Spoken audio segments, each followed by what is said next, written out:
వి gold trusted gold buyers మీరు తాకట్టు పెట్టిన బంగారాన్ని విడిపించి ఈ రోజు ఉన్న మార్కెట్ ధరకు కొనబడను 7771077720.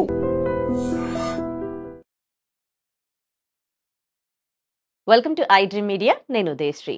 ఈ మధ్య కాలంలో ప్రతి ఒక్కరికి కూడా ఆరోగ్యానికి సంబంధించి చాలా జాగ్రత్తలు తీసుకుంటున్నారు. ఈ క్రమంలో సోషల్ మీడియాలో వచ్చే కొన్ని మెసేజెస్, కొన్ని పోస్టులు చూసి ప్రభావితం కూడా అవుతూ ఉన్నారు. అవి ఫాలో కూడా అవుతూ ఉన్నారు. అవి నిజంగా ఎంతవరకు కరెక్ట్ అంటే లైక్ స్పైసెస్లో కావచ్చు, షుగర్లో కావచ్చు, వెజిటబుల్స్లో కావచ్చు, కొన్ని మనకి పోస్ట్ వస్తూ ఉంటాయి. దాన్ని బట్టి మనం ఫాలో అవుతూ ఉంటాం. అసలు ఇవి ఫాలో అవ్వచ్చా? వీటి గురించి క్లారిటీ తీసుకుందాం. డాక్టర్ వి రాజేష్ గారు మనతో ఉన్నారు. టీఎక్స్ హాస్పిటల్ నుంచి general physician, Banjara hills road number 2 మాట్లాడదాం. హలో అండి, welcome to our studio. Yeah sir, like మీరు చూసే ఉంటారు, ఇన్స్టాలో మనకు ఎవ్రీడే ఫేస్బుక్లో కావచ్చు, దేంట్లోనైనా పోస్ట్ వస్తూనే ఉంటాయి మనకి. దాంట్లో ఏంటంటే స్పైసెస్కి సంబంధించి, వెజిటబుల్స్కి సంబంధించి, షుగర్కి సంబంధించి, సాల్ట్ ఇలా చేంజెస్ చేసుకుంటే బాగుంటుంది. లైక్ ఇప్పుడు షుగర్ ఉందనుకోండి, వైట్ షుగర్ వాడొద్దు, వైట్ ఏవి మంచిది కాదు హెల్త్కి, దాని బదులు జాగరీ, బెల్లం తీసుకోండి, బెల్లం వాడండి అని ఎక్కువగా వింటూ ఉన్నాం. చాలామంది అది ఫాలో కూడా అవుతూ ఉన్నారు. సో ఏమంటారు దీనిపైన మీరు? సో బేసిక్లీ ఇది ఒక అపోహ. సో జాగరీ అనేది న్యూట్రిషన్ పరంగా చూసుకుంటే బాడీకి హెల్త్, ఎందుకంటే దాంట్లో ఆయన్ ఉంటుంది, పసుపు ఉంటుంది, టర్మరిక్ ఉంటుంది, అండ్ న్యూట్రిటివ్ వాల్యూస్ ఉంటాయి. న్యాచురల్ రిసోర్స్ కింద కన్సిడర్ చేయాలి. బట్ ఎవరు తీసుకోవాలి? ఇది నాట్ ఎ డయాబెటిక్ పర్సన్. ఒక నార్మల్ హెల్తీ ఇండివిజువల్ తీసుకుంటే అది అడ్వాంటేజ్ ఉంటుంది. డయాబెటిక్ పర్సన్కి ఎట్లా జాగరీ సూట్ అవుతుంది? Jaggery is one step before sugar formation. దాన్ని రిఫైన్ చేస్తే వచ్చేదే షుగర్. సో ఎట్లా అది డయాబెటిక్ ఫ్రెండ్లీ అవుతుంది? అవ్వదు. సో అది మాత్రం డెఫినెట్గా ఒక అపోహ. జాగరీ మంచిది, అందుకోసం డయాబెటిక్ పేషెంట్స్ తీసుకోవచ్చు అంటే నాట్ యాక్సెప్టబుల్. సో పర్టికులర్గా ఎవరికైతే షుగర్ కంట్రోల్ ఉండదో, మందులు పెంచుకుంటూ వెళ్తున్నారో వాళ్ళు ఇట్లాంటివి అవాయిడ్ చేయడం అనేది చాలా ఇంపార్టెంట్. అదర్వైజ్ ఒక హెల్తీ సబ్స్టిట్యూట్గా జాగరీ అనేది it's very good in terms of health, కానీ డయాబెటిక్ పర్సన్కి మాత్రం కాదు. ఓకే. సో వైట్ వేవి వాడొద్దు. వైట్ వేవి కూడా normal person, not only diabetic patients, ప్రతి ఒక్కరు కూడా వైట్వి అవాయిడ్ చేయడం మంచిది. లైక్ వైట్ అంటే షుగర్ వస్తుంది మనకి, వైట్ మిల్క్ వస్తుంది, కర్డ్ వస్తుంది, వైట్ సాల్ట్ వస్తుంది, వైట్వి ఇవన్నీ కూడా హెల్త్కి మంచిది కాదు అని అంటారు కదా. సో మీరేమంటారు? సో బేసిక్లీ ఆ కాన్సెప్ట్ ఆఫ్ అవాయిడింగ్ వైట్స్ అనేది ఎక్కువ శాతంలో డయాబెటిక్ పాపులేషన్లోనే గమనిస్తాం. ఎందుకంటే ఆ అడ్వైస్ వాళ్ళకే వెళ్తుంది. రైస్, షుగర్, సాల్ట్, ఈ 3. అయితే ఇప్పుడు మన దేశంలో highest incidence of diabetic, new onset diabetes ఎక్కువగా ఉంది, విపరీతంగా ఉంది డయాబెటీస్. మరి ఎవరికైతే రిస్క్ ఉందో వాళ్ళు ప్రికాషనరీగా ముందు నుంచి అవాయిడ్ చేయడం అనేది ఇంపార్టెంట్. వాళ్ళల్లో ఫ్యామిలీ పరంగా రిస్క్ ఉండొచ్చు, యాక్టివిటీ పరంగా రిస్క్ ఉండొచ్చు, స్ట్రెస్ పరంగా రిస్క్ ఉండొచ్చు. సో ఎన్నో విధాలుగా రిస్క్ అనేది మనకి డయాబెటీస్కి దారితీస్తుంది. కాబట్టి ఇలా ఉన్న వాళ్ళందరూ కూడా అవాయిడ్ చేయడం ముఖ్యం. కాబట్టి ఒక జనరల్ టర్మినాలజీ కింద అవాయిడ్ ద వైట్స్ అని వాడుతున్నారు, ఒక ఊదు పదం కింద వాడుతున్నారు. ఎవరైతే హెల్తీగా ఉంటారో వాళ్ళకే రిస్ట్రిక్షన్స్ ఉండవండి. బట్ అట్ రిస్క్ ఉన్న వాళ్ళకు మాత్రం ఇలాంటివి అవాయిడ్ చేసిన దానివల్ల బెనిఫిషియల్ ఎఫెక్ట్స్ ఉన్నాయని కూడా గమనించారు. ఎందుకు అంటే ఎప్పుడు కూడా incidence of diabetes, blood pressure, high cholesterol, ఇది ఒక త్రికోణం లాగా తిరుగుతూ ఉంటుంది. ఒకటి వస్తే ఇంకోటి వస్తుంది. సో అలా వస్తున్నప్పుడు సాల్ట్ అనేది బ్లడ్ ప్రెషర్కి దారితీస్తుంది, షుగర్ అనేది డయాబెటీస్కి దారితీస్తుంది, అండ్ రైస్ అనేది ఊబకాయానికి దారితీస్తుంది. సో ఇలా చూసుకుంటూ పోతే ఇలాంటివి నివారించాలి అంటే ఇలాంటివి తక్కువ మోతాదుల్లో కన్జ్యూమ్ చేస్తే బెటర్.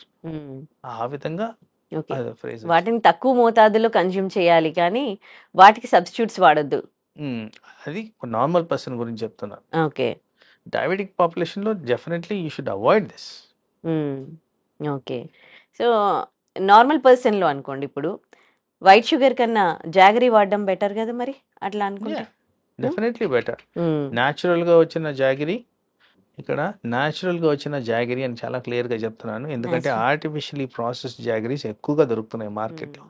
న్యాచురల్గా వచ్చిన jaggery is beneficial for a healthy person, particularly women. ఎందుకంటే ఐరన్ డెఫిషియన్సీకి కూడా జాగరీ హెల్ప్ చేస్తుంది.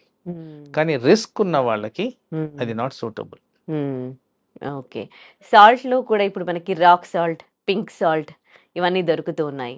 సబ్‌స్టిట్యూట్ ఆఫ్ వైట్ సాల్ట్ ఇవన్నీ కూడా సో సాల్ట్ కూడా రెస్ట్రిక్ట్ చేయమని చెప్తున్నాం. ఎందుకంటే సెకండ్ మోస్ట్ కామనెస్ట్ కాజ్ మనకున్న ప్రాబ్లమ్స్లో బ్లడ్ ప్రెషర్.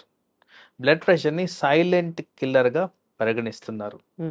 సడన్గా హార్ట్ అటాక్ రావడం, సడన్గా బ్రెయిన్ అటాక్ రావడం తరచుగా గమనిస్తూనే ఉన్నాం సోషల్ మీడియా ద్వారా. వీళ్ళన్నిటికీ కారణం ఇట్లాంటి అన్డయాగ్నోస్డ్, అన్డిటెక్టెడ్ అబ్నార్మల్ డిసీజెస్ బాడీలో ఉండడం. సో సాల్ట్ని ఎంత తక్కువ తీసుకుంటే అంత మంచిది. ఎందుకంటే వాస్తవానికి మనం తినే న్యాచురల్గా వచ్చిన ప్రతి ఫుడ్ ప్రోడక్ట్లో సాల్ట్ అనేది ప్రీ ఎగ్జిస్టింగ్ ఉంటుంది. మనమే యాడ్ చేయాల్సిన అవసరం లేదు. అడిషనల్గా యాడ్ చేసేది ఓన్లీ మన రుచి గురించి, టేస్ట్ గురించి యాడ్ చేస్తామే కానీ వాస్తవానికి ఈ సబ్స్టెన్స్ ఎవ్రీ ఫుడ్ సబ్స్టెన్స్లో కొద్దిగన్నా కొంత మోతాదుల్లో సాల్ట్ అనేది ఉంటుంది. Okay. What about this pink salt and rock salt? ఇది ఒక హైప్. బేసిక్లీ దీని గురించి డీటెయిల్డ్ అనాలిసిస్ బ్లాక్ అండ్ వైట్లో మనకి ఇంటర్నెట్ ద్వారా అవైలబుల్ ఉందండి.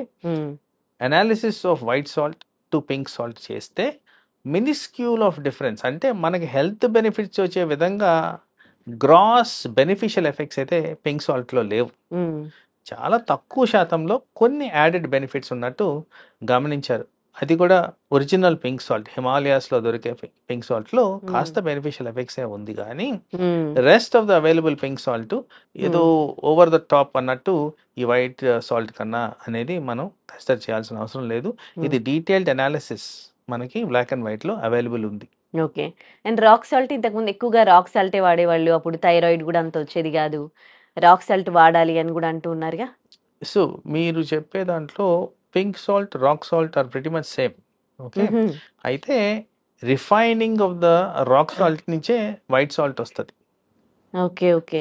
అది కలర్ మీరు చూస్తే ఇది తెల్లగా ఉంటుంది, అది కొద్దిగా బ్లాక్గా ఉంటుంది. ఓకే. సో దాన్ని రిఫైన్ చేస్తే వచ్చేదే ఈ processed iodised packed salt. Okay.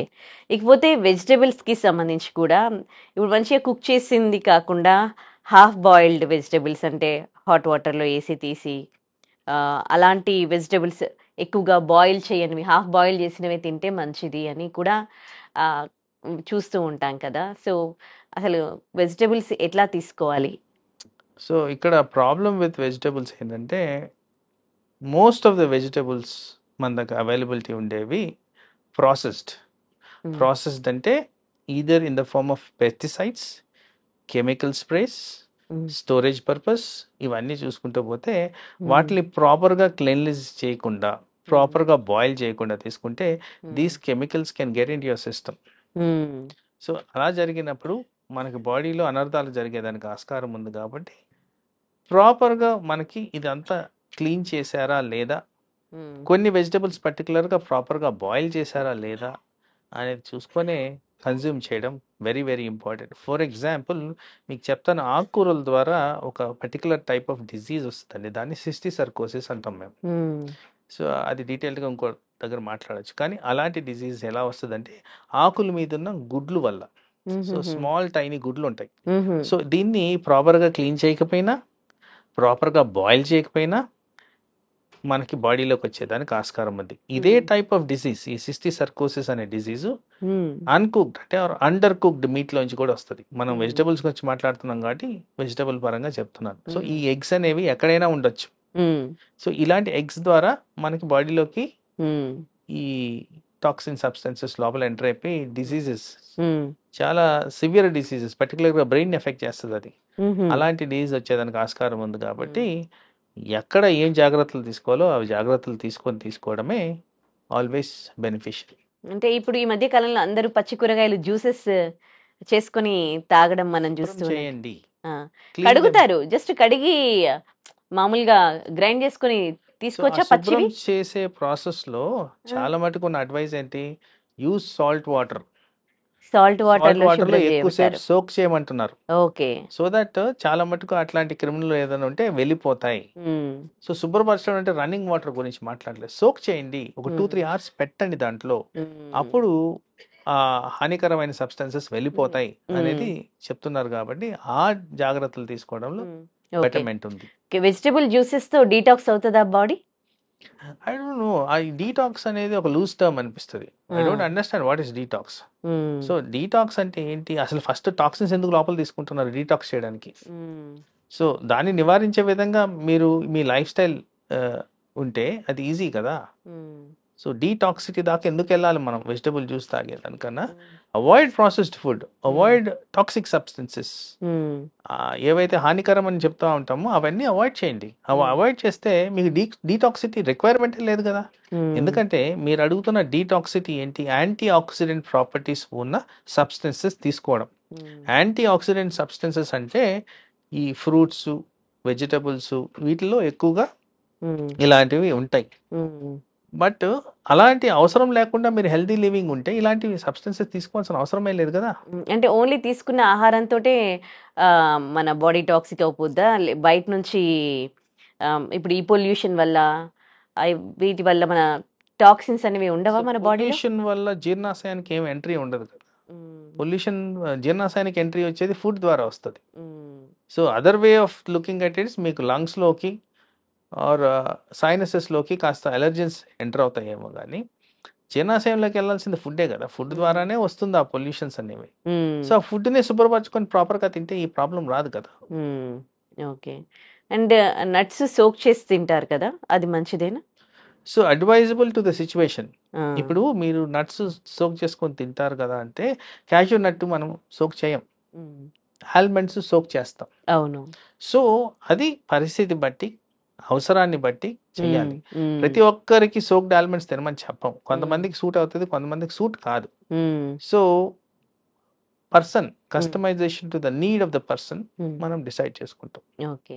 ఇప్పుడు ఆహారాన్ని వేడి చేసి తినొద్దు, ఎప్పటికప్పుడు ఫ్రెష్గా వండుకొని తినాలి. కానీ సమ్ టైమ్స్ మనము వేడి చేసే క్రమంలో స్టవ్ మీద వేడి చేస్తాం, కొంతమంది మైక్రోవేవ్ వాడతారు కదా, దాంట్లో వేడి చేస్తే న్యూట్రిషన్స్ అన్ని చచ్చిపోతాయా? దానికన్నా ముఖ్యం ఏంటంటే ఈ మైక్రోవేవబుల్ థింగ్స్ ఏవైతే మనం వాడతామో, మిమ్మల్ని నేను క్వశ్చన్ అడుగుతాను, మీరు మైక్రోవేవ్ వాడతారా? వాడతాను. వాడుతున్నప్పుడు మీరు ఏ కంటైనర్లో పెట్టి లోపల పెడతారు దాన్ని? దానిలో ఉండే బౌల్స్ ఉంటాయి కదా, ప్లాస్టిక్. నో ప్లాస్టిక్, అదే గ్లాస్. సో గ్లాస్ వాడుతున్నారు. So that is a better option. కానీ చాలా మంది ప్లాస్టిక్ వాడతారు. అంటే దానిపైన బౌల్ క్యాప్ మాత్రము, లిడ్ అది ఏదైనా ప్లాస్టిక్ వాడతారు, ప్లాస్టిక్ కాంటాక్ట్ లేకుండా లేదు. ఓకే. సో ఈ మైక్రోనైజ్డ్ మైక్రోవేవబుల్ థింగ్స్ ఏవైతే ఉన్నాయో దానివల్ల మైక్రోనైజ్డ్ పార్టికల్స్ రిలీజ్ అవుతాయి. ప్లాస్టిక్ పర్టికులర్ ప్లాస్టిక్ వల్ల క్యాన్సర్ వచ్చేదానికి ఛాన్స్ ఉంది. ఎనీ ఫార్మ్ ఆఫ్ కెమికల్ అది ఇరిటేట్ చేస్తుంది, లివర్ కిడ్నీ మీద భారం పడేదానికి ఛాన్స్ ఉంది. నెంబర్ 1. నెంబర్ 2, మనం అనుకున్న కాన్సెప్ట్ ఏంటి, ఫ్రెష్ ఫుడ్ తినడం ఆల్వేస్ ఇంపార్టెంట్. కొద్దిగా ప్రిజర్వ్డ్ ఆర్ సేవ్డ్ ఫుడ్ తింటే దాంట్లో బ్యాక్టీరియల్ గ్రోత్ ఎక్కువ ఉంటుంది. సో క్రిమినల్ అనేవి పెరుగుతాయి. అది that's not healthy at all. So మీరు అడిగిన నెక్స్ట్ క్వశ్చన్, దాంట్లో పోషకాహార విలువలు పడిపోతాయి అంటే, బ్యాక్టీరియా ఉన్నప్పుడు బ్యాక్టీరియా అవి తింటది, అది తినగానే దాంట్లో ఉన్న విలువలన్నీ తగ్గినట్టే కదా. మీకు టాక్సిక్ సబ్స్టెన్సెస్ పెరగడమే కాకుండా దాంట్లో ఉన్న విలువలు కూడా తగ్గిపోతున్నాయి. కాబట్టి డెఫినెట్గా ఫ్రెష్ ప్రిపేర్డ్ ఫుడ్కి ఇంపార్టెన్స్ ఇవ్వండి, స్టోర్డ్ ఫుడ్ అవాయిడ్ చేయండి. ఓకే. ఒకవేళ మొత్తం గ్లాస్ దే అయితే ఏం ప్రాబ్లం లేదేమో, ఫుడ్ వాల్యూస్ అయితే ఉండలేవు కదా. మీరు మైక్రోవేవ్ చేయడానికి ఇట్ మైట్ హెల్ప్, ఎందుకంటే ప్లాస్టిక్ క్లీన్ ప్రోడక్ట్ కాబట్టి. బట్ అలాంటి ఫుడ్ తినొద్దనే చెప్తున్నాం కదా. ఓకే. ఇకపోతే ఇప్పుడు అంటే టేస్టీ ఫుడ్కి అలవాటు పడి ఎయిర్ ఫ్రైయర్ పైన మనం అన్ని నాన్ వెజ్ ఐటమ్స్ అవి చేసుకుంటాం కదా, సో వాటి వల్ల క్యాన్సర్ ఏమైనా వస్తుందా? అంటే ఇప్పుడు ఈ ఎయిర్ ఫ్రైయర్లో హై టెంపరేచర్స్కి గురి చేస్తాం ఆ ఫుడ్ని, కానీ ఆ container of the air fryer కూడా some coating, some form of poly ethanol, ఏదో సమ్ కెమికల్ కాంపోజిషన్ ఉన్న కోటింగ్ అయితే దాంట్లో ఉంది. సో మీరు హై టెంపరేచర్స్ గురి చేసినప్పుడు అవి కూడా వేపరైజ్ అవుతాయి. వేపరైజ్ అయ్యి ఆ ఫుడ్ సబ్స్టెన్స్ కతుక్కుంటున్నాయి కదా. సో ఇంకొక ఫర్ ఎగ్జాంపుల్ మీకు చెప్పాలి అంటే, బాగా హీటెడ్ సబ్స్టెన్స్ మీద ఎప్పుడైనా ఆయిల్ వేస్తే దానివల్ల క్యాన్సర్ ఉత్పత్తి చేసే లక్షణాలు వస్తాయి అనేది ప్రూవన్ సైంటిఫిక్ డేటా. మరి ఈ ఎయిర్ ఫ్రైయర్లో కూడా అదే ప్రక్రియ జరుగుతుంది కదా. మీరు ఎయిర్ ఫ్రైయర్లో ఏది పెట్టినా కానీ కాస్త ఆయిల్ సబ్స్టెన్సే ఎక్కువగా పెడతారు దాంట్లో, అందుకోసం ఆయిల్ డ్రైన్ ఉంటుంది దానికి. సో ఆ విధంగా చూసుకుంటే ఎయిర్ ఫ్రైయర్ కూడా హానికరమే. So you have to measure up. Okay. ఈ మధ్య కాలంలో ప్రోటీన్ సబ్స్టిట్యూట్ గా పీనట్ బటర్ ఎక్కువగా వాడుతూ ఉన్నారు. Is this substitute of protein peanut butter? Processed food అది. నేను ప్రాసెస్ ఫుడ్ని అవాయిడ్ చేయమంటున్నా. So it is not a natural source. అందుకోసం పీనట్ బటర్ని ఐ డోంట్ రికమెండ్. ఎందుకంటే పీనట్ బటర్లో పీనట్సే కాకుండా దాంట్లో ప్రిజర్వేటివ్స్తో పాటు సాల్ట్ అండ్ షుగర్ ఉంటుంది కాబట్టి దట్స్ నాట్ రికమెండెడ్.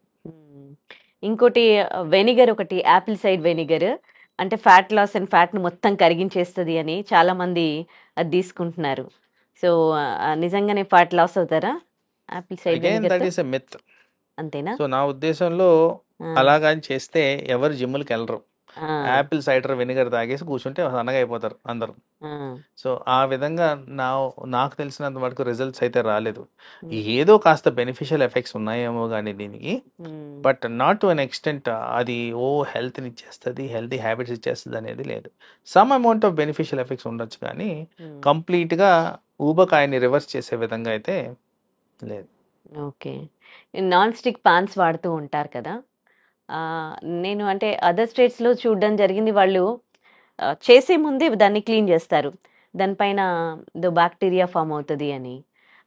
ఇప్పుడు చపాతీ చేయాలనుకోండి, మనము నాన్ స్టిక్ పాన్స్ వాడతాం కదా, వాటిని ఎట్లా యూజ్ చేయాలి, వాటితో కూడా క్యాన్సర్ వస్తుంది అని అంటారు. కొంతమంది ఏమో వాష్ చేయకుండా మళ్ళీ దానిపైన క్లీన్ చేయకుండా అంటే ఎవ్రీడే యూజ్ చేస్తూ ఉంటారు, దానివల్ల ఎట్లాంటి ప్రాబ్లమ్స్ వస్తాయి? So basically non stick fans అనేవి అవాయిడ్ చేయమని చెప్తాను. ఎందుకంటే ఈ మధ్యకాలంలో మీరు గమనిస్తే కాస్ట్ ఐరన్ వాడమని చెప్తారు, ఎక్కువ నాన్ స్టిక్ వద్దు అంటున్నారు.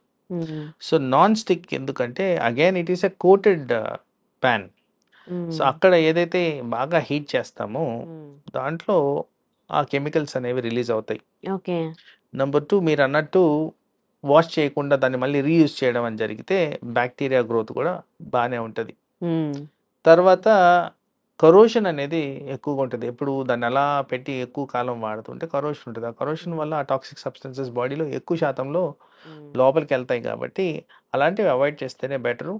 Probably cast iron is a better option in terms of food health. అంటే కుకింగ్కు ఏ టైప్ ఆఫ్ బౌల్స్ వాడాలి? ఇంతకుముందు సిల్వర్ ఒక 10-20 years బ్యాక్ వెళ్తే సిల్వర్ బౌల్స్ వాళ్ళు వాడేవాళ్ళు. మన ఐ థింక్ కుకింగ్ గురించి కాదు, అది ప్రాబబ్లీ డైనింగ్ టైంలో యుటెన్సిల్స్ వాడేవాళ్ళు. అలా కుకింగ్ గురించి మాట్లాడుతున్నప్పుడు ఐ థింక్ కరెంట్గా చూసుకుంటే cast iron is a better option rather than chemical ఫామ్లో ఉండేది కానివ్వండి. ఆర్ రీసెంట్గా సిరామిక్ కొద్దిగా వస్తూ ఉంది, జెన్యున్ సిరామిక్ కూడా వాడితే మనకి ఎక్కువగా ప్రాబ్లమ్స్ రావు అనేది గమనించాం. ఎందుకంటే అదర్ మెటీరియల్ వాడినప్పుడు డెఫినెట్గా అవన్నీ కెమికలైజ్డ్ ఫార్మ్స్ కాబట్టి అది బాడీ మీద ఇంపాక్ట్ చూపిస్తున్నాయి. Right, thank you so much అండి. Thank you. And for more videos, please subscribe to iDream. Please subscribe to iDream. Please subscribe iDream. And please subscribe to iDream. For more videos, subscribe to iDream. please like, share and subscribe to the channel. Congratulations, iDream. Subscribe to iDream. Subscribe to iDream. So subscribe to iDream Media. iDream ki iDream team andarki huge congratulations. Please subscribe iDream Media. Please subscribe to iDream. Subscribe iDream. Please subscribe to iDream. iDream అంటే నా కళల channel subscribe చేసుకున్న నోరు తిరుగుతలేదు, మీరైతే గంట గుర్తు కొట్టండి. For more such videos, please subscribe to iDream. Subscribe to iDream. Please subscribe to iDream. Please subscribe iDream Media. Please do subscribe to iDream. Please subscribe to iDream Media. For best entertainment and information, please subscribe iDream. And don't forget to subscribe to iDream.